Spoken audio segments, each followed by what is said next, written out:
Michael J. for Hope for the Warriors. Started back in '06 at Camp Lejeune. Military families witnessing the effects of war on their loved ones. Now, almost 20 years later, they've aided over 53,000 service members, veterans, and families with confidential, high-quality behavioral health care services at little or no cost to post 9/11 vets and their families. Over 91% of every dollar donated goes directly to the programs. If you're as concerned about our heroes as I am, go to hopeforthewarriors.org.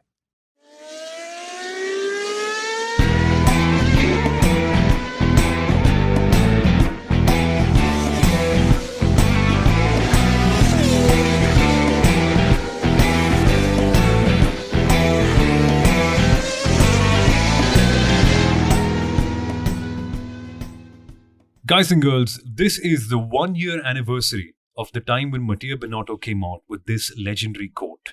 2022 mid-season, Mattia Binotto said, "In the next 10 races of the year, I don't see any single reason why we can't win all of them going ahead." It's been a year. It's been 10 races to the end of the 2022 season. We've had 11 or 12 so far this year as well, and Ferrari still haven't won one. This is the mid-season review where we uncover stories like this one. The things that you may have missed, but we don't because we folks have good vision. I'm the only spectacle guy around here in the room, but you were a past Navy cadet. You have good vision, Kunal. I have very good vision. I have good 2020, 2021, 2022 vision, whatever you call it. And I have a brilliant notebook. So yes, there are lots of journalists who have shows called their notebook. I have a brilliant notebook and a WhatsApp group where I talk to myself. You have a brilliant notebook and you get to talk to Red Bull. Not every good journalist gets to do that. Well, it depends who you want to talk to in Red Bull as well. Not every journalist, I'll keep the adjective away, but not every journalist always gets so much time with Dr. Helmut Marko. So I'm counting my blessings. Good flex. Speaking of blessings, Sundaram, we were just talking about funny Zimbabwean names here. There's a cricket player called Blessing Muzarabani. And again, it's one of these quirky things that you notice in sport, but in Formula One as well. So far this year, we've noticed so many other quirky things. That's going to be the subject of this episode. But for you, so far this year, right, apart from that Binotto quote that happened last year, have you found any reason for Ferrari not to win any race so far? Binotto clearly can't. He can't see, even with his spectacles. He's so blind that he's been forced to go and look at a different perspective, the third-person view of why Ferrari can't win a race. But what do you think about it? There's just way too many things to put your finger on. And I can't put my finger on one particular thing. It's not the pit stops. It's not the direction of the management or anything. It's just too many things that are probably the reasons of why Ferrari's not won even one race. I mean, ever since Binotto said that, no other team has won a race except for Mercedes. And Leclerc's taken a couple of pole positions, but that's just about it. Yeah. And since then, Ferrari, by the way, folks, have also come out and in the show and tell session, right, that we used to have, rather still have, for the Spanish GP, they were meant to bring out their brand new car. So they brought out a car. All the journalists were examining it. They're like, interesting Ferrari. I wonder where the upgrades are. So they were all coming out there with the rulers and their scales, trying to figure out where the difference is, until they all realized it's the same Ferrari. So Ferrari had to say, sorry guys, we made a mistake. So they wheeled their old car back in, brought their new car back out. It's the quintessential Ferrari thing. Nobody might have noticed this, but we do. We on the inside. And except for Carlos Sainz Jr. Oh, yes. I'm pretty sure he was like, oh, guys, what are you doing? It's the old car. Come on, roll it back in. I'm sure he was the only one who probably noticed. And maybe the likes of Gary Anderson, Mark Hughes, etc. They're like, wow, this is just what they had last race. But just Ferrari things, Sundaram said he can't put a finger.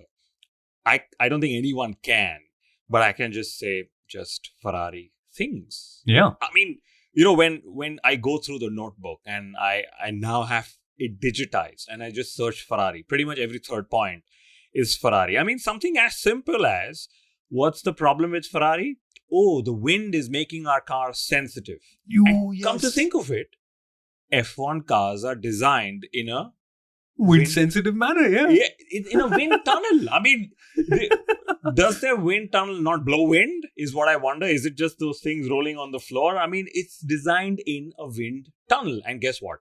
It's wind sensitive. I mean, yes, there is a technical reason. The likes of Craig Scarborough and the ones will be able to explain it better. Yeah. But it just seems absurd to me. That's why it's made it to our mid-season review. But Yeah. It's a classic Italian excuse, Sundaram, because in MotoGP, we had the reigning world champion Pecco Bagnaia crashing in the Circuit of the Americas round. And by the way, for context, if you guys aren't quite watching MotoGP, Ducati is the Red Bull there. They are dominating. Every single 1, 2, 3 is a Ducati, constantly, right? So Pecco Bagnaia fell at the first turn at the Circuit of the Americas. And when the journalist asked him, Pecco, why did you fall? Pecco simply said, oh no, the bike is so good that I fell. It's too good. It's too grippy. So the Italians have a thing for excuses, actually. They're able to find out these really amusing ones. I also know that through the season, Charles Leclerc has started journaling.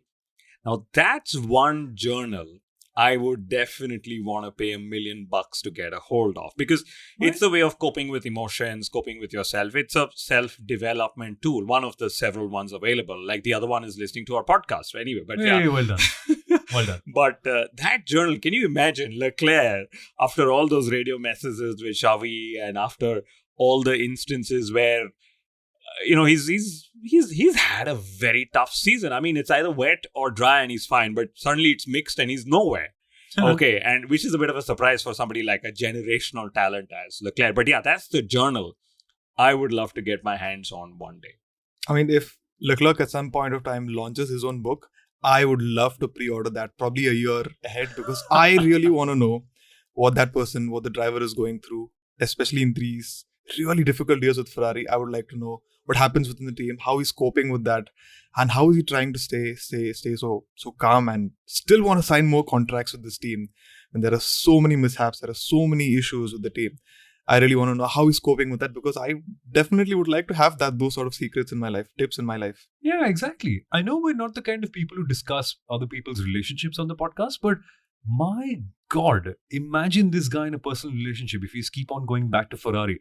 There's something about your character, right? And so, I don't know. We're not going to do a character assassination. Oh, no. You know what? We're sort. not going to do, but Reddit already has, Kunal, because every single time we do an F1 event in Mumbai, people normally tend to come up and discuss the wives and girlfriends of Formula 1 drivers, right? And every now and then you hear something like, hey, Charles has dumped an old one and gotten a new one. It's like, what? Why do you care? But it's a thing now, I suppose. We missed this. Even we missed this. I mean, I don't know. I don't care about wags, as they call it. I would love for Charles to be a little bold of what to actually not expect from Ferrari. That's the truth. There is an expectation of poles, race wins, podiums, hopefully a title, but what not to expect. But yeah, I think he's now going to give it time. This is where I'm putting the serious hat on. Frederick Vasseur, serious hat on. Ferrari is desperately trying to restructure and, sort of get things in order. And I guess that's just the way it is. But Leclerc has had several wins in this season as well. Now, of course, they've been off track. Like his watch that was stolen, he actually chased those robbers and he got that watch back. Yes. If I remember the news correctly, he's playing the guitar. He played it on the Beyond the Grid F1 podcast, which I think was pretty fantastic. And he's learning, or he played the piano, but he now wants to learn the guitar, something. And then the highlight was he and Leclerc and Verstappen were on the wrong podium positions in Baku, right? It was like cheeky way of saying, hey, I managed to just go one step ahead than I should have. Doesn't even matter at some point to Max. Anything apart from P1 to Max is just, it's okay. But we will talk about Max at some point, eventually.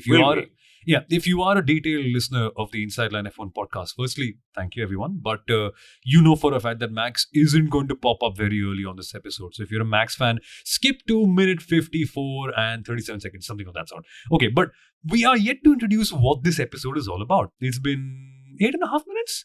Time flies. But this is our mid-season review episode. So you might have gotten the premise of this episode is to try to identify the things that people have missed.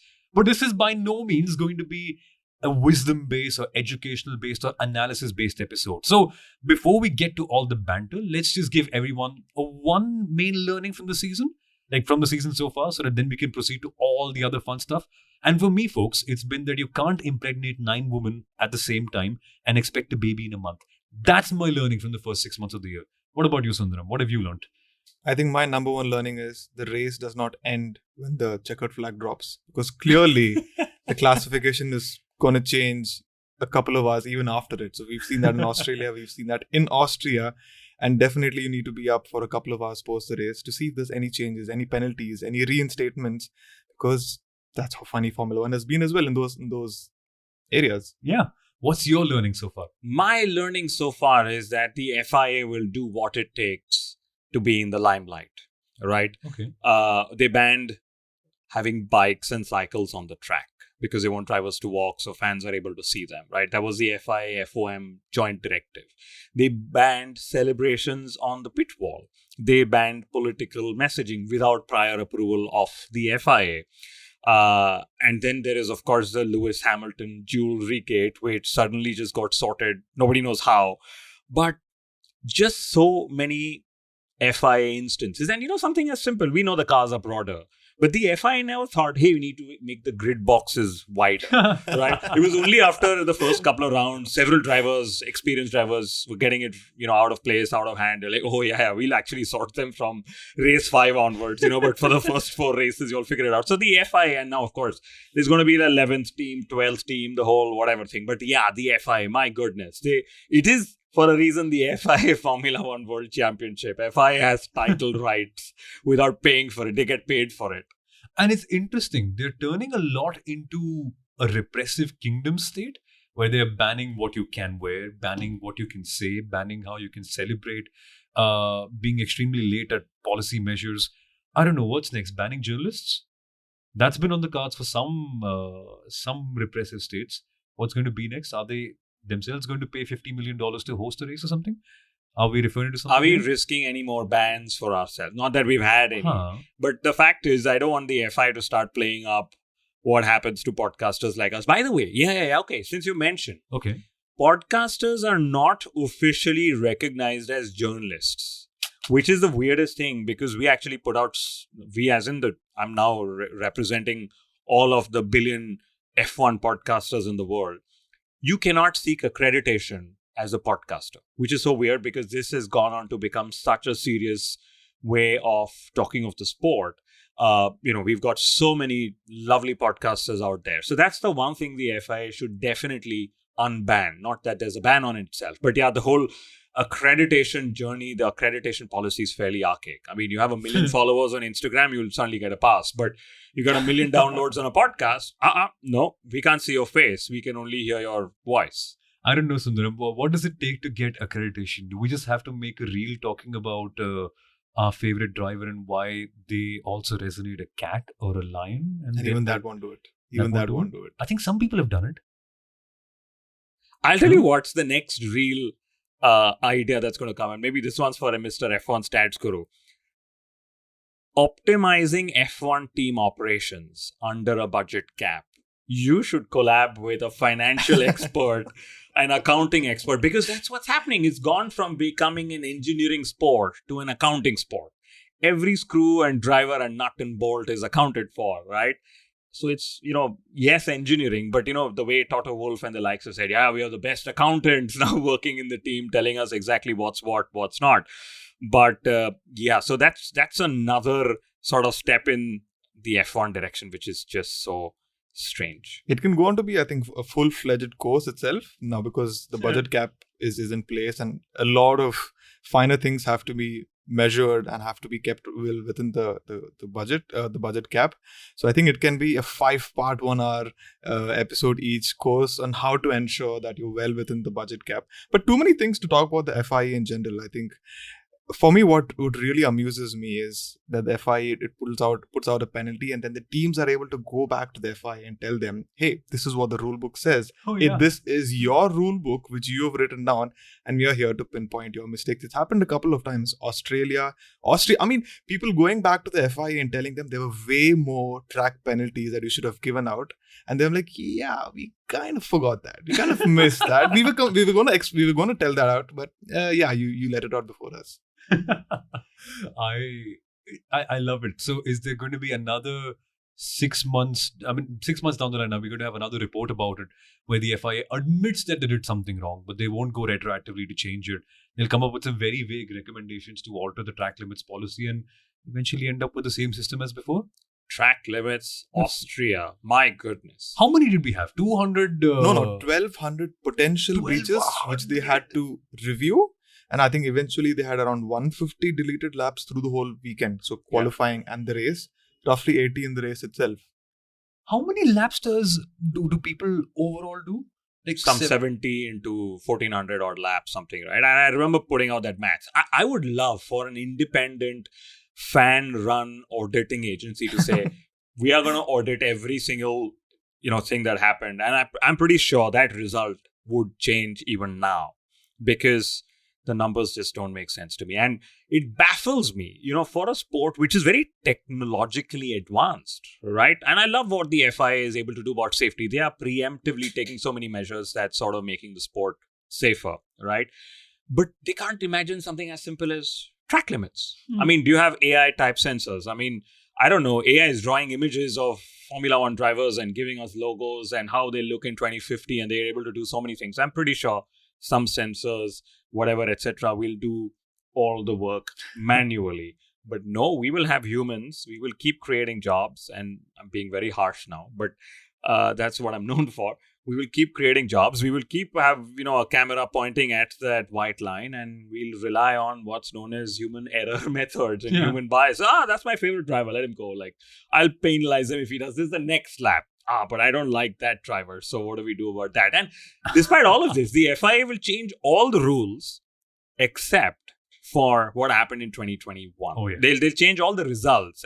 And it's not to say... the race director as well. Sorry? Yeah. They'll change the race director as well. And it's not to say I am for or against changing it. But, the Lewis Hamilton fan base that's saying, guys, you're changing all the results, but why not Abu Dhabi 21? It's a valid question. Wait, right? You're talking about Abu Dhabi 21? Yeah. I thought you were talking about Hungary 2021.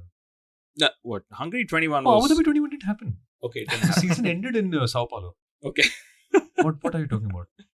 We don't do that here. Yeah, we don't do that. Yeah, so Just kidding. sorry for all the Dutch fans listening in. I'm not taking sides. Sorry for all the British fans listening. I don't know why I'm saying sorry, but either way, I'm just being British about that. But that's just the FIA. Yeah. FIA Formula One World Championship. Have you guys seen Senna? Of course you have, right? Have you guys, all the listening guys as well, guys and girls, have you all seen Senna, the movie by Manish Pandey? Of course, if you haven't, I don't know why you haven't so far, because if you're a racing fan, that is a must watch. But there's a scene in that. There's the 1991 German Grand Prix driver briefing where Jean-Marie Balestre is conducting the meeting, president of the FISA, which is now the FIA, and he was conducting a meeting in his typical French accent where they were talking about track limits, about what to do with tires and cones and how to breach and cut corners. And so Jean-Marie Balestre in his very French accent said, "My decision is final decision." And that is something that resonates so well from 1991. I think even earlier, because the French have been running the sport from even further on to today. But now that we're on the subject of French running the sport, oh boy. Let's just get to Alpine, because I have a theory. Guys, I'm going to put you on the spot here. How many Alpine heads can you recollect from the last 5 years? Go. Start. Frederic Vasseur? Alpine. Yeah, he was Alpine. He's never He was Alpine. Renault, of course. Yes. He and before Cyril Abiteboul at Abiteboul. one time. Was Where- very long ago. That wasn't last 5 years. 2016, I'm older, right? 2017, So Okay, chalo, since they returned in 2016. Cyril Abiteboul? Cyril Abiteboul, Frederic Vasseur, Marcin Budskowski, Otmar Safnauer, David and Ebrivio. David In some Ebrivio. sense. I don't know. Alain Permin. Lauro has Rossi. been- Lauro Rossi. Fernando Alonso. Yes, yes, precisely. And the new two guys, I don't know, do you guys remember their name? Or are they still... Have we all just even taken the effort to remember the name of the two new Alpine bosses? Because we know they'll be out in the year. I have remembered one name, and I've remembered it for very funny reasons. Firstly, I have heard of Bruno Famin from before, but it's also, I love his last name, and I'm doing the English version of it. I don't know if he's French or what. Famin. Alpine is going through a famine of performances and points. Fourth fastest car by their own admission, by everybody's admission. Okay, if it doesn't, I mean, if you ask Zach Brown, he'll also say that. Fourth fastest car who are pleading for an engine equalization? Yeah, Fair. yeah. Chicken, fair. and fourth fastest car with absolutely no results. They've had the weirdest of penalties. Esteban Ocon, opening race of the season, 3 5-second time penalties for all the... I remember it was, you can't touch a car during a 5-second stop. And then the FIA penalized them, only to then realize that, oh, in the last 20 years, everyone's been touching a car. So again, one of those things going back to the FIA, right? And I think that Aston Martin pointed that out Aston in Martin. the next race. Yeah. So if Aston has done a Oh, appeal, they've won it. If Alpine has done it, they've not won exactly. it. And then that whole Gasly thing of impeding 1 hour long conversation. Oh yeah. Let's actually explain that in depth for all of you who aren't quite aware. So I think it's the Spanish GP of the race before that. Pierre Gasly got impeded somebody, right? I think it was Carlos Sainz who he impeded. So Gasly got a big penalty. So Alpine had an hour-long conversation leading up to the Spanish GP about how not to impede. There's a Monaco GP where he impeded Carlos Sainz. So Alpine sat down, they chatted about how they can coordinate their driver radios and also make sure that during qualifying, the driver is totally informed of everyone ahead and behind to make sure that no penalties come up. Next race, Pierre Gasly goes up for qualifying in Spain and he gets impeded by Carlos Sainz. Slap bang, perfect. It's just... It's Alpine. And the next race, Sainz impedes Gasly, and they actually made fun of it on in the press conference or the media pen, saying it's his turn the next time, it's my turn the next time. So just Alpine things, I guess, I was thinking about this today morning. If there's been a very funny incident or a weird incident in the recent seasons, a double DNF or a strange penalty, somewhere there's Alpine somewhere there involved in it. Even a protest of some sort. I think this is 2020 Racing Point. I think it was Renault that raised the protest. Alpine somehow finds itself in these really funny situations. And for me, this is where the serious part begins. It's a bit strange for me to understand. And it's very easy for us to be speaking about this. We're just sitting on a chair and expecting these from these teams. But Renault, Alpine's engine supplier, or the other name of the team, most recently has been a world champion even more recently than Ferrari have done it. Oh, they have. Renault in the last 18 years have won 6 championships, 4 with Red Bull and 4 as the works team in 2005-2006. It really amazes me that how does Alpine, as the only other works team, is not competitive. And Loro Rossi has a 100-race plan, which surprises me even more. A 100-race plan goes well into 2028. So basically, you have no optimism for 2026 when all the other manufacturers are coming into the sport, hoping that they can be competitive in 2026. Loro Rossi is the earliest we're going to be competitive is 2028. I like it that they're being accepting of their mediocrity. I think a lot of people don't do that. Yeah, that's true. We hate it now when some people make big promises like, hey, I'm going to deliver 10x growth by 2024. And they eventually just end up getting 2x growth. Like, it's good now. It's good to... Yeah. But I think that 100-race plan actually was 2 seasons ago. So no, they're like... It's starting of this year. So every year he sort of resets the barrier, like the counter. Saying, now we've gone 22 odd raaces, 1/5 is done. But trial ball is over. Now the real game starts. No, but that's what surprises me. So they've kept a 100-race plan, but then you have teams like Aston Martin who are turning things up over the span of just a season. And McLaren... if you look at the preseason testing, the sort of car that they turned up with, you probably would have written them off for the whole season.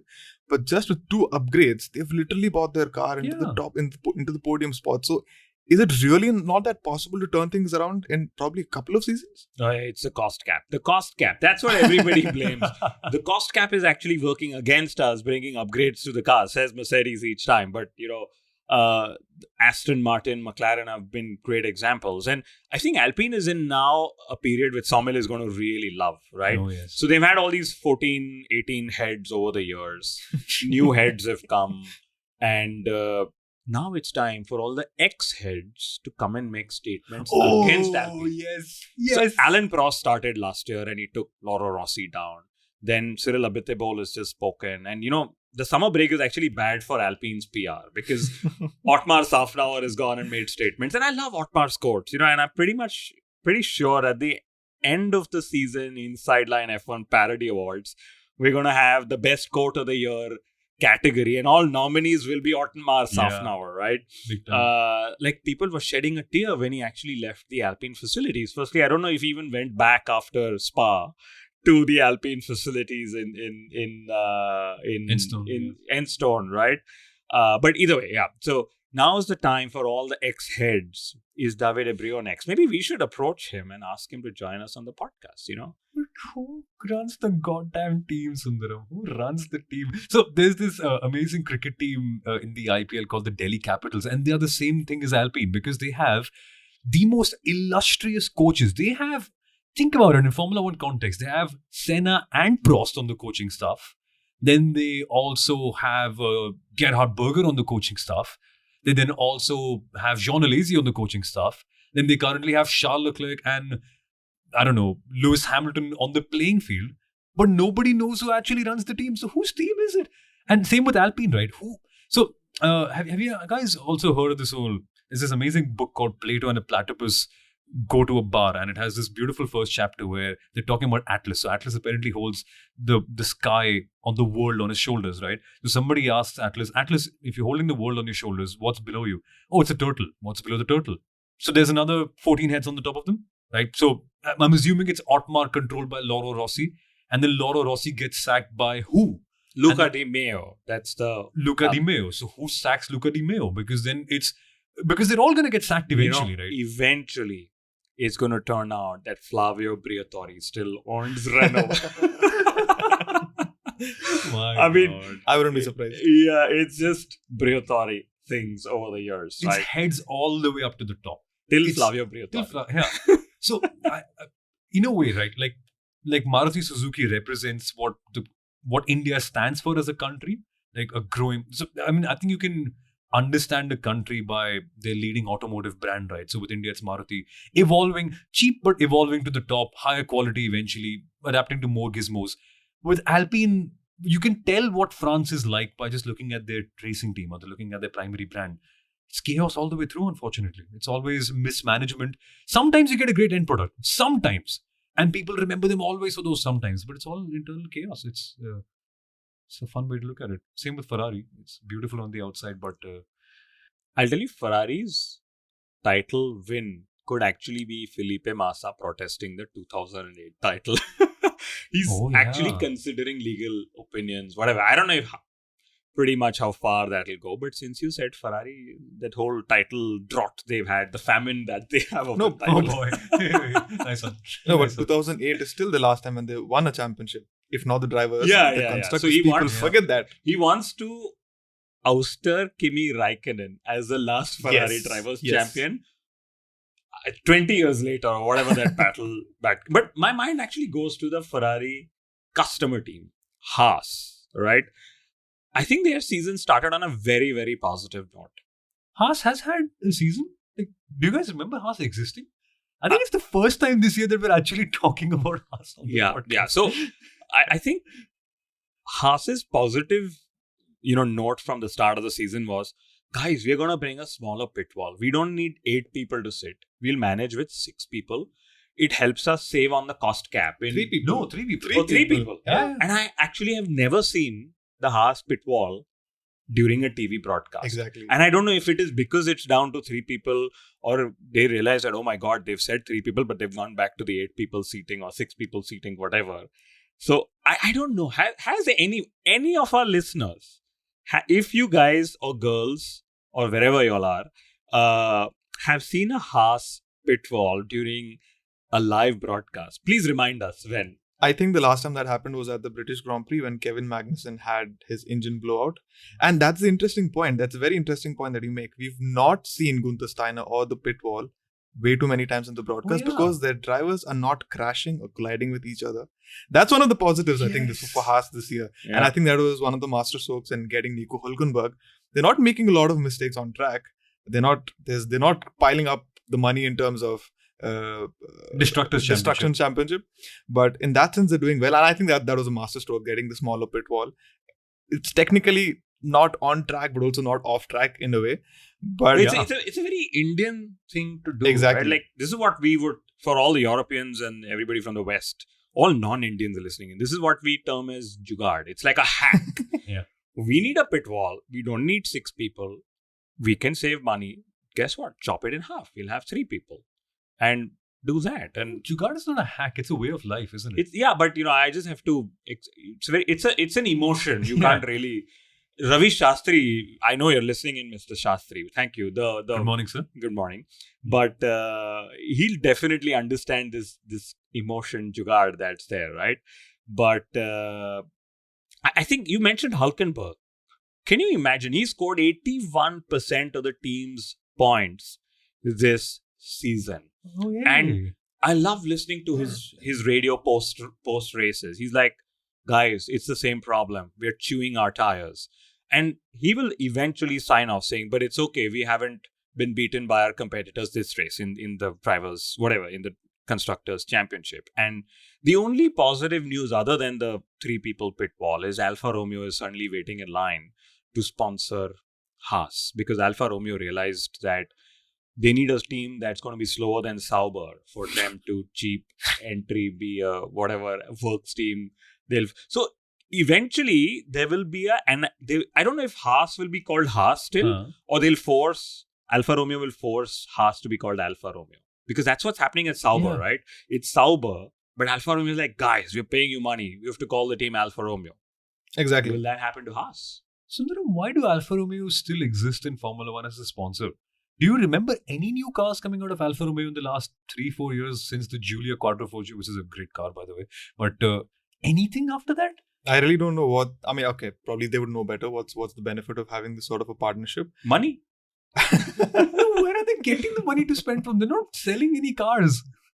But depends what part of the world you're in. Oh yeah, they do in China actually. They do big time in China. Yeah, and there's expectation Joe will renew because I think he's done fairly well. I don't know what's Bottas doing, but either way, this is not a serious. No, but I think Alfa Romeo has been more low-key than Haas. I mean, you've still seen Haas somewhere. There's been a little bit of chatter around Haas as well, but Alfa Romeo has been absolutely low-key. If you don't even want to go into performance, but you really don't know what's happening there.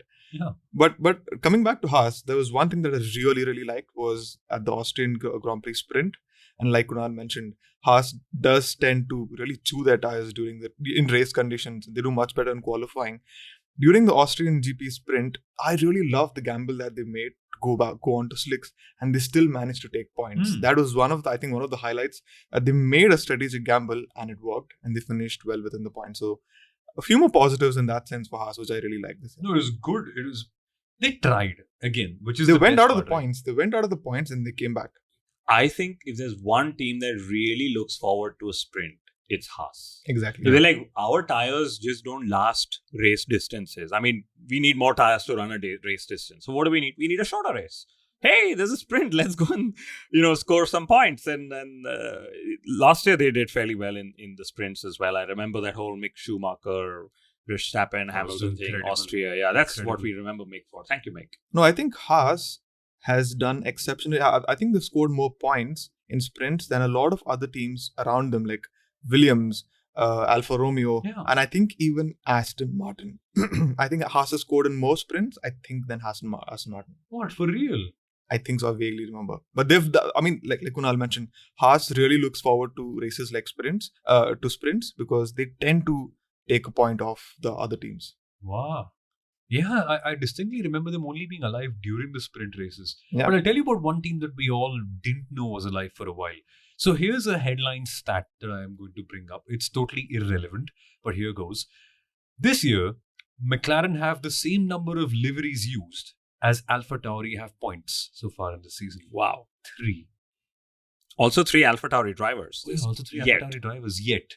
Exactly. That could be 4 with Sergio Perez potentially being brought down. No. But I think it's going to be anyway, it's going to be Lawson or someone if it happens. Let's not talk about the serious stuff. Yeah. But I have a big penchant for touching things and making them drop during the episode. That almost sounded very wrong, but I'm naturally imagine if you were a Formula 1 driver. You'd love it. You'd just keep fidgeting with all those buttons. I think the team would make dummy buttons just so that when Sommel's driving, let him play with those settings, because suddenly you'll have like a driver like GP saying, Max, you B-Bal 9. Listen to my instructions. You gotta trust me. And so I gotta keep fidgeting, dude. I'm getting bored leading a race. And because I can speak good English, I can also tell what those buttons mean. And so Yuki Tsunoda might be amazed of me, like, hey, he's giving great feedback, whereas I'm actually just speaking good English, which is what Helmut Marko actually said in the media, Sundaram. That guy is. I think we need to give a little bit of context. Yuki Tsunoda was really fascinated by Nick De Vries' feedback towards the team, and he felt it was almost Niki Lauda-like. And Helmut Marko shuts him down saying, no, that was all because of his English. I'll tell you what, I think, even though I love Helmut Marko, I think that was a little brutal. I would love for Yuki to actually come and explain what part of the briefings with Nick De Vries did he actually like? Because Nick De Vries, great talent. Formula 2, champion, Formula E, first ever Formula E world champion. First ever Dutch world champion in racing. Absolutely. It's the Mercedes admin in you talking, the Mercedes social media admin. But, I just think that at the end of the day, Nick just got undone after we had Helmut on our podcast. I think that's our biggest flex, even though I don't want to call it a flex, because I remember when Helmut Marko actually said what he said about Nick de Vries, I said, I don't think Nick is going to last. And unfortunately, of all the greatest stories that Helmut shared on the podcast, Nick was the one who was put under the bus. It was such a shame, no? Because this is one thing that, again, now that we're talking about things that people missed in this season so far, Helmut Marko came on our podcast and spoke so in depth about how he picks drivers, what he likes about them, what he doesn't like, how does he evaluate them, who does he listen to, what feedback he keeps and what he doesn't keep. And no media outlet actually gave a damn about it. What they cared about was, I think Christian and I disagreed on Nick de Vries. Come on, media outlets, you can do better than that. I know you have a KPI to fill, which is write stupid headlines. And get clicks and all of that. Get clicks and all, like ESPN F1 that's where you make money, right? But yeah. But talking of Marko and this whole thing, the funniest thing, in the Tsunoda thing, and this is now on Yuki Tsunoda, I bet, poor chap, he doesn't think in English. I'm pretty sure he thinks it. No, he should. Like, I'm sure we all think in our mother tongues or whatever, father tongues, whatever we call it, right? Yuki thought that the scripted feedback in Rush is actually how Niki Lauda's feedbacks were. Oh, is it? I mean, Rush is scripted. It's a movie, right? No, so it's not that he's gone back and seen Niki Lauda's footage over the years that all these, social media handles put out. He said, that movie. So he was not talking of Niki Lauda, the real driver. Okay, but he was talking of Niki Lauda, the actor. Probably that's what pissed Helmut Marko off even more. Saying, dude, Niki and Helmut used to race each other several years ago in the 70s, right? Fellow Austrians. He's like, you don't know what real Niki Lauda does. You're reacting to, like everybody in this generation, you'll believe social media influencers for all your news, and you'll be like, that's real news. That's not fake news. The IT cells that run all over the world. I think Helmut Marko didn't like the fact that he didn't want to associate any sort of similarity apart from the fact that Nick de Vries and Niki Lauda start with the Nick. Yeah. That's all. Oh, yeah, nothing more similar between them. Nothing more similar between them. Absolutely. But AlphaTauri has been such a confusing team all the way through. And they're no longer going to be called AlphaTauri. Oh yeah, they're changing the name again. Yeah. So I heard, of course, all rumors. Hugo Boss. Yeah. Bulls Racing. What the name is going to be, no one knows. Hugo Boss, Bulls Racing. That's what they're saying. That really does not sit right with me, because for some reason, Toro Rosso, Alpha-Tauri sounds much better. And when we go to Hugo Boss, how do you even pronounce it? Hugo Boss? And Orlen, the Polish giant, the oil giant. Hugo Boss, Bull, Orlen Racing. No. Aston Martin, Aramco Cognizant Formula 1 team. It's disgusting. But we spoke about McLaren at the start of the AlphaTauri point. Let's get to it. And guys, I told you at the start we're not going to get analytical, right? I told you at the start that we're not going to tell you why McLaren got better or what's the gap between Leclerc and Sainz and all that. I know the secret. No, I'll tell you the secret. What? It was Mahavir Raghunathan testing the McLaren mid-season. Yes. Lord Mahavir is the reason why McLaren suddenly out of nowhere have made a recovery. Yes. Was that your secret? Yes. My goodness. It's not a secret we didn't sync our notes, I promise you. My notebook is my notebook. If there's one person who doesn't get to read it, it's Saumil Arora. Oh yeah, that's a thing. We just don't share points. But Mahavir Raghunathan has driven a Formula 1 car. Again. Paid for it. But speaking of paid drivers in the entire scene, we also have one of our old favorites, Nicholas Latifi, now pursuing a master's in barrier assessment at the London Business School. I'm pretty sure that's a paid seat as well. And I'd love to know if he gave the GMAT or the GRE or both, how many attempts he took. I mean, I'm a journalist, right? I'm asking all the questions. Like G-Smash? The barriers. But did he say what is he pursuing? So he's doing an MBA in what? What is it? Oh, there's an MBA in... You can specialize. So I don't know. We'll probably... on being the goatee in Formula One. Yeah, I don't masters know. in barrier assessment, right? So That's But he what I should was have gone to looking for. Harvard, where Toto Wolff teaches, because Toto Wolff was actually saying very great things about Nicholas's talent or Latifi's talents. wait, what? Yeah, but, Toto always says good things even about Lance Stroll, for that matter, right? So, But he's a good he- driver. okay, good driver with a fantastic helmet from the Canadian Grand Prix. Oh, let's bring that up, guys. If you haven't quite seen this Are is we an- switching to Aston Martin or Lance Stroll? Let's now? just do that right away Okay. because that Canadian GP helmet. I know it's an audio podcast, so we can't quite pull it up, but it is an unraced helmet at the Montreal GP that got sold to charity to raise money for the Canadian wildfires, which is a great initiative. Much respect for that, Lance. But I don't get the design because it's a white helmet with a couple of QR codes. 7 QR codes. I 7 think. QR Yeah. codes. And if you scan those QR codes, you get to know the map location of Lance Stroll's favorite places in Canada and in Montreal, including his favorite Japanese restaurant. Firstly, who on earth is going to buy a Lance Stroll helmet? Secondly, if you are going to buy a Lance Stroll helmet, you probably are going to be close to Lance Stroll, like someone who knows or loves him, because I don't know any Lance Stroll fans because the Lance Stroll grandstand was empty during the Canadian GP. So you're probably going to be close to Lance. And if you're close to Lance, you probably know those spots anyway.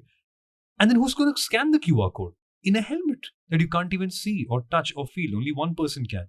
I don't know. It's a... And that helmet was sold off to someone? Yeah, It is That's what auctioned they off. It is claim. that's what they auctioned claim. But I'm surprised the Lance Stroll grandstand, did they not pay people to sit there? Come on, Ooh. stadia fill. That's a term in the world of sports business. When Ooh. sports and leagues want to show that they're popular, it's actually the cheapest thing to do. Just pay people to go fill the stadium, much like politicians around the world do. Tell people you get a couple of dollars, couple of $100, whatever, you'll get food. Anyway, but yeah, that QR code on a helmet is a marketer's nightmare. Yeah. Okay, and again, the journalist in me, I would love to know how many people actually scanned Scanned those it. QR and then go to those outlets and be like, did you actually get people walking in? I'm pretty sure they were probably the most expensive places around, around In Canada. in Canada or wherever, in Montreal. That If Lance you Stroll. can pay that much money for a QR code to know Lance Stroll's favorite places, I'm sorry, but can't you buy a VIP ticket and just ask Lance? Like, Lance, where do you go? What can you come to dinner with me? Because I'm sure that wouldn't have been sold for anything less than a few multiple digit £1,000 or something like that, right? So But Saumil, I mean, now that I think of it, obviously there would have been images of the helmet on the internet as well. So people can scan the QR code that way. I tried that. you tried that? Really? It's not possible. Ah, Okay. I'm a marketer, remember, as well. I tried that. I said, let me zoom in, and you can't. I mean, yeah. Okay, fail. shame. Fail like Lance Stroll kind of fail, you mean? Now I don't like the fact that you're picking on Lance, because I have to say this. I'm very grateful for Lance Stroll this year. And at some one point of time, I was almost cheering for him, which made me question what I was doing as well. But yeah, I did that in the initial races when Lance Stroll was overtaking a couple of drivers, I think in Bahrain or Australia. You were going mad in I was Bahrain. going mad. But I'm grateful for Lance Stroll. Because if not for him, I would not have seen a Fernando Alonso on the podium this year. I mean, how many times have we seen him on the podium? 6 times? 6 times, yeah. And You should know. I really don't remember. But yeah, quite a few times, if not for Lance Stroll, if not for Lawrence Stroll's ambition to see his son in a front-running car, we wouldn't have seen one of the biggest highlights of this year. And interestingly, amongst the top 12 drivers in the driver standings, Lance Stroll is the only one who's not been in the top 3 in either a sprint or even in the race. I really don't get it. And he scored just 24% of the team's points. But he's got a valid reason. He broke his wrist just before the start of the race, whatever. And again, my journalist hat on. I would love to meet all the doctors, and maybe I'm being funny about this, but his recovery was great. It was miraculous. But it was also a great PR opportunity. If he starts slow against Fernando, hey, we always have the wrist.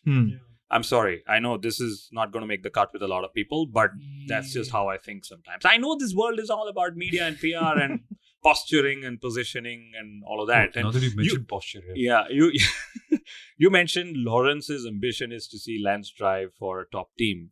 But I'd love to know if his ambition is actually owning a top team as well, right? Because maybe the personal ambition at some point hopefully will override that son's ambition, because sooner the better, earlier, whatever you call it. It's going Because to be like a Bollywood drama film. Yeah, Family but or business, what comes first? but I loved Stroll being coached by Alonso, real-time race radio. Thank you, Fernando Alonso, for doing that. And Stroll being absolutely pissed about it in the TV pens after that. I don't see that as understandable.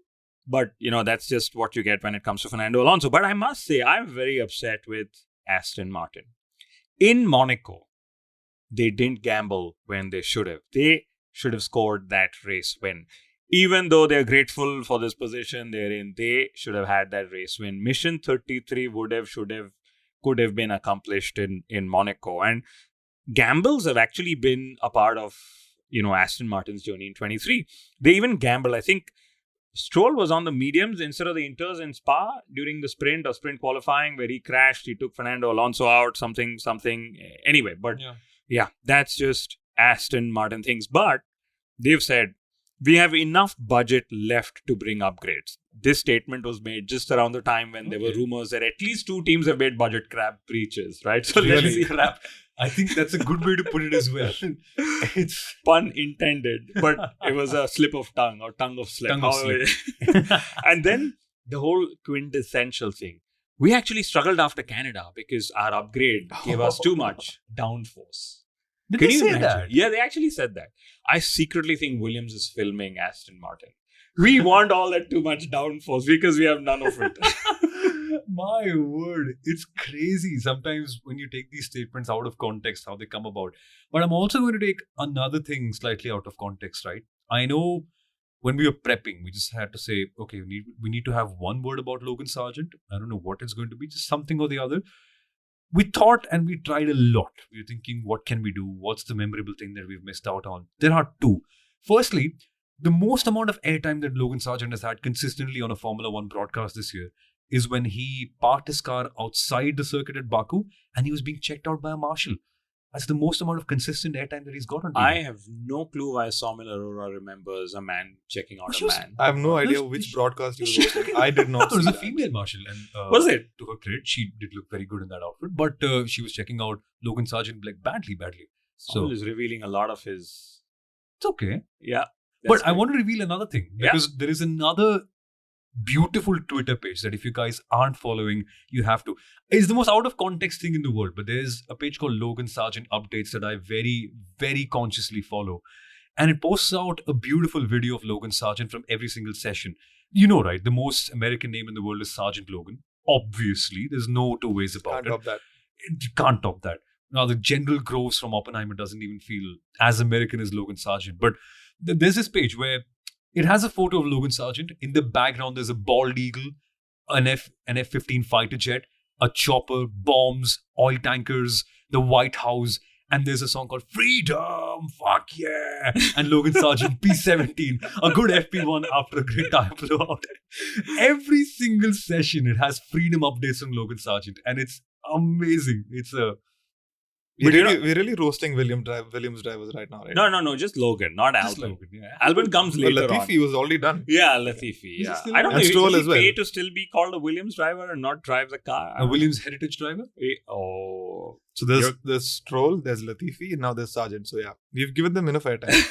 Yeah, we have. But Sargent's 11th place in Silverstone could just be the reason why Daniel Ricciardo doesn't finish 21st in a 20 drivers championship. De Vries would know, no? I think Ricciardo's already topped De Vries. No, he's still, he needs to finish, I think higher than 12th? 12th. I think 12th. Yeah, and then he'll defeat De Vries and then 11th. That's going to be his number 1 target this year. Finish 20th in a 21 driver championship. But it's fun, no? If you're 21st, you'll say 21st in a 20 driver championship. If you're 20th, you'll say 20th in a 20 driver championship. And somehow Ferrari were Positioning. actually second. No. Yeah, it's a statement often made for Tottenham Hotspur, right? That they were they were third in a 2-horse race, something of that sort. So Leclerc actually last year was third in a 2-horse race for the championship. If you really think about it, that's true. But he finished second. Did he? He finished second. So Perez was a third in a 2-horse. Yeah, you could say so. This came to mind. I think Red Bull's only plan with Perez this year is we have to get 1-2. That's it. We've never been 1-2 in the Drivers' Championship. We have everything else. We have to get you 1. Oh, have they never? No, they've never. They have never, but I'm really surprised they didn't put that as priority last year in Brazil and they let Verstappen do what he did. He has his reasons, yeah. Yes, but That's just Max doing Max things. But Just- okay, very quickly, before we move on to tires and also to talk about zero pods, which we would love to talk about, we need to talk about the F1 2023 driver ratings, because I know we talked about Fernando Alonso coaching Lance Stroll during the race. That's a very aware thing for a driver to do. Let's just be very clear about it. That you need good awareness for that. Guess what Fernando Alonso's awareness is in the game? 70s, or I don't know. He's definitely getting lower awareness scores because he's plus 42 or whatever. No, that's not how it's counted. Because, I mean, you would imagine Fernando Alonso. I mean, he's very sly on track as well. You would probably expect him to be plus 90, but like you mentioned, I think how much is it? 79? 78. 78. And the way that's actually calculated is not dependent on how you are on track, but how many penalty points you rack up in the recent months. And in that sense, I think Alonso is somewhere in between on the whole penalty points table. Really? Yeah, and Gasly has the least in terms of awareness. Because he was almost serving a ban, right? Yeah. Whatever, till May or something. I checked it today morning. Valtteri Bottas has an awareness of 97 so far. Hamilton has 92 or 92 or 94. And these are the only two drivers who have a 90 plus awareness rating. Everyone else is between 70 and 80. They must definitely have some Indian lineage. Scoring in the 90s consistently is a very Indian parenting thing to do. 89 is not enough. You got to cross the 90s. Oh my I mean, God. I'm making a very cultural reference here. Oh my God. But some kind of, Indianness in me still remains, much like it's probably there with the 90s driver scoring. But, frankly, all of this is crap. You just look at Fernando Alonso on a track and you're just blown by how aware he is all the time. And George Russell, how much lack of awareness he has. For instance, the Spanish GP, the qualifying gate between himself and Lewis. There's obviously the hit and run incidents. There's obviously the qualifying issue in Belgium that we had. And his awareness rating is 83. I think the awareness rating doesn't surprise me as much as the racecraft rating of Alonso surprises me. Because I think Fernando Alonso has a racecraft rating of 91, which is equivalent to Lance Stroll's rating as well. And Esteban Ocon has a better rating than Alonso, which surprises me even more. Can you pay? I have no you idea. pay? I have no idea how Lance Stroll has a 91 racecraft rating, I'm especially after what happened at Silverstone. I am pretty sure he has no idea. I'm being unfair. I'm being bashful, whatever. But for all good reason, I'm pretty sure he has no idea himself. And you'll ask him in the TV pen. Maybe somebody should. I don't know. His TV interviews are probably the worst. Drab. I don't know why. Maybe I know why, because I think Personality? I've noticed this in the last couple of years as well. You should really pay a little bit more focus to Lance Stroll's interviews, because there's always one word that's always there in his conversations: exciting, exciteful. And he says it with a poker face. Everywhere. Launches, media interviews, always there's this word exciting. And I actually spent time during this year's Aston Martin launch to count how many times he God. said the word exciting. Exciting. And guys, speaking of the racecraft rating, it very well brings us on to zero pods, because Max Verstappen has a 97 racecraft rating, which is great. I disagree with it, because when George Russell hit him, let's be honest, he hit him in a racing incident at Baku.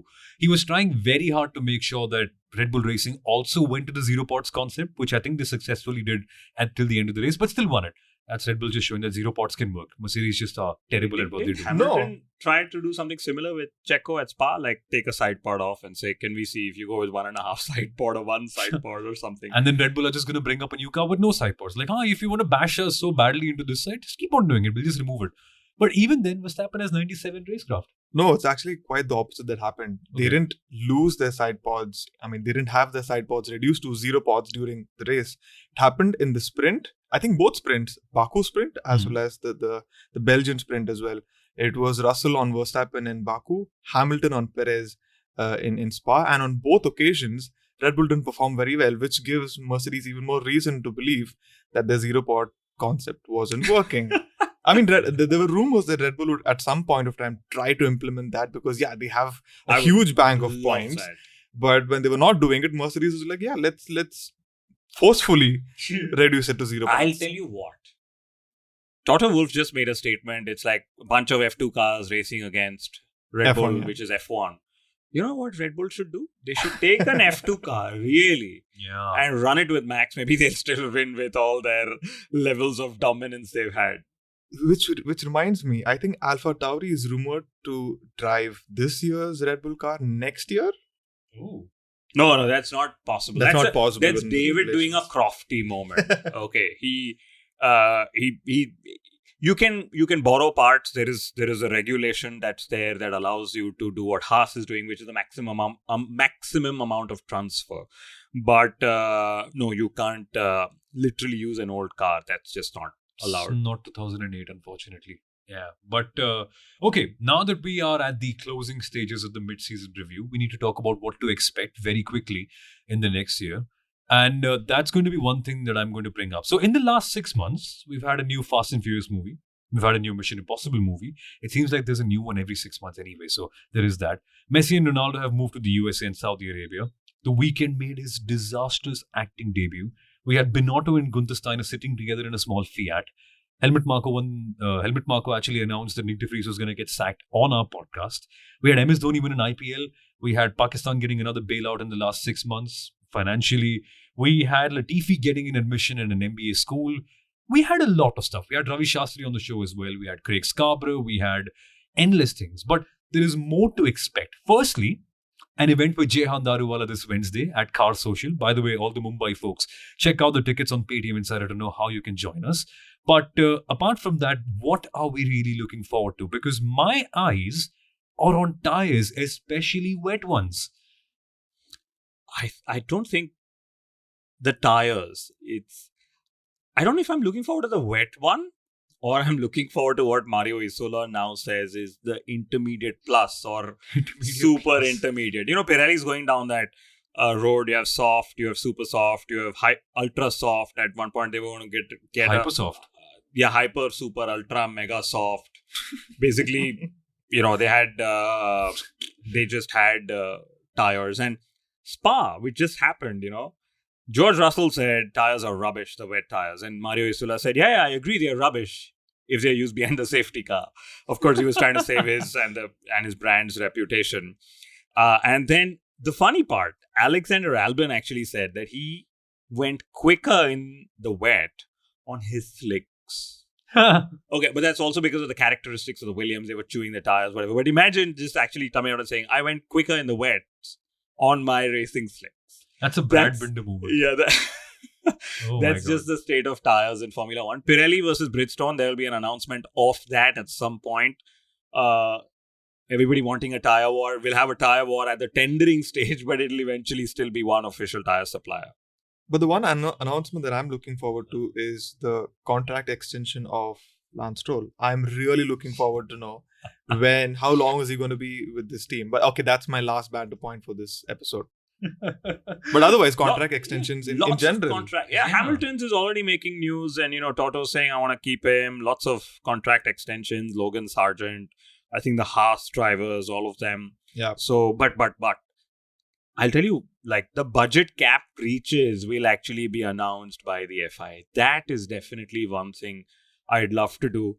There will be a breach, there will be a penalty, there'll be a reprimand, there'll be an explanation, and Stefano will turn around and say, one more time, we want a sporting penalty, not a financial or a technical penalty. I think that's what people are looking forward to the most. I mean, we've had a couple of rumors as well. I think you might expect a couple of teams to breach the budget cap at some point. Maybe not this year, maybe next year. It's very difficult to stay within that budget as well. But what's going to be the penalty this time? And is there going to be any backlash if there's a sporting penalty? And if teams are affected more than how Red Bull were affected last year or this year? Exactly. And that's going to come up at the end of next year as well. So yeah, there's going to be a lot. But in terms of serious stuff to talk about, to look forward to, guys, in Mumbai, there are going to be so many more events that you should join us for. We have a pre-race and a post-race show for every single race screening. We have special events like the one we've just had for Jehan. If you just heard an announcement a minute ago, it doesn't matter. We're recording this episode before it. By the time this comes out, that event would have been a huge success with 100 people joining in. But Saumil Arora doing our post-event PR. Thank you. Exactly. No, but it'll be incredible to have all of you folks. It's always so much fun to chat with you and have a word with the community in person. We've done around 15 events already so far this year. It is amazing what the vibe is like. So if you haven't joined us so far, well, join us. It'll be amazing to have you on there, my friends. And also, if we haven't been able to bring it to your city, we are trying very hard. Pune is next on the list. We're definitely trying for Bangalore and Delhi as well. Also Chennai. And as for abroad, I don't know, Kunal, you should set up one in Oslo as well. We should, right? And just the way there's a 11th team news expecting. Hopefully there is an international event that we are able to pull off at some point. Sunny Hayes. How is it that we've not talked about Sunny Hayes and Apex GP? But maybe there isn't as much 11th team. Is that the team Andretti will go by or High Tech GP will go by? There will be a lot of fuss around this as well. I think FIA, FOM will be at loggerheads in the public. Because the FIA can technically give them the 11th team, but the FOM has a financial, contract that they need to do. Could the 11th team actually be allowed saying you don't earn money for the first 5 years till you score a point or something? Because it could happen. Yeah. Could happen. Saying prove your worth and whatever. Because there are two different parts to it. The FIA can technically give them an entry, but the financials of that entry, which is why everybody's wanting to score that 1 point, etc., is controlled by FOM and the split of the costs and earnings and revenue and all of that. And yes, there's going to be the Las Vegas Grand Prix. How could we forget the Saturday night race? The Capitalism GP. How much is one ticket? I've heard it's four figures in dollars for a base ticket. Base. I think it goes all the way up to $1 million at least. Ooh, I think a full package. And Las Vegas clubs that are showing the race in physical are being charged by Formula One for actually showing the race in physical. So it's like, hey, we don't care if your pub or club or cafe has been there for the last 50 years. But if you're not paying us a couple of $1 million because you have a street level view of the race, you got to blank out your view or whatever. But that's just capitalism. And I understand. It's silly, but that's just where it is. We don't ask you to pay a couple of $1 million for the inside line F1 pit stops. It's just a very, very marginal fee in comparison. So you can join us for that. And also we're going to get celebrities at Las Vegas because I remember, just to close out this episode, right? We had this beautiful quote from DJ Khaled at the Miami GP last year. F1, Miami, greatest city in the world, family, good vibes. This is the place to be, man. Las Vegas is going to be even more fun. It's going to be even more fun. And DJ Khaled also returned this year at Miami. Do you know what? This is one thing we all missed. He returned to Miami. I think he asked one of the Formula One teams for an opportunity to hold the pit gun. And so on the grid, right, I think it was Max's car that had its tire warmers placed. So DJ Khaled, he was standing next to 6 Red Bull mechanics. He took the pit gun. He was like, and then he gave an aggressive looking stare into the camera. It's like, I did it. But the pit gun wasn't working and the tires were covered. Goodness. I love the guy. He should be the ambassador of Formula One. We need him in every race. Yeah. Well, we need ambassadors because F1 in America, after all that hype, has seen a downward trend. We've seen a downward trend even in podcast consumption, So the dominance is definitely not helping. But, moments like the mid-season episode that you guys have all, heard is why we actually cheer for Formula One. I mean, Russell and his, is it sweat, is it rain? He should be in Mumbai. He'll probably be the best rain reader. And Lewis Hamilton actually walking up to Max Verstappen and saying, you have an awesome rear end. And and then Valtteri Bottas did his rear end moment there. But I'm going to, my closing point is if Mercedes want to get quick, they need to do what McLaren did. McLaren gave a test to Lord Mahavir. Yes. Mercedes need to fulfill their test promise to Romain Grosjean. Romain's Formula One test with Mercedes is long pending. They don't need to write letters to the fans. They just need to put Romain Grosjean in the car. It's been 2 years. And people counting. Have conveniently forgotten as well. And on that bombshell, that's the end of our mid-season review because with Romain Grosjean, it normally tends to be the end as well. I'm talking about 2012 Romain Grosjean. Things don't last a very long time when he was around. No, but on a serious note, folks, thank you so much for listening in to this part of the episode as well. If you've liked it so far, I don't need to tell you what to do. I'm not a normal YouTuber like, share, subscribe and all that. But I've just said it anyway. So do that if you want to.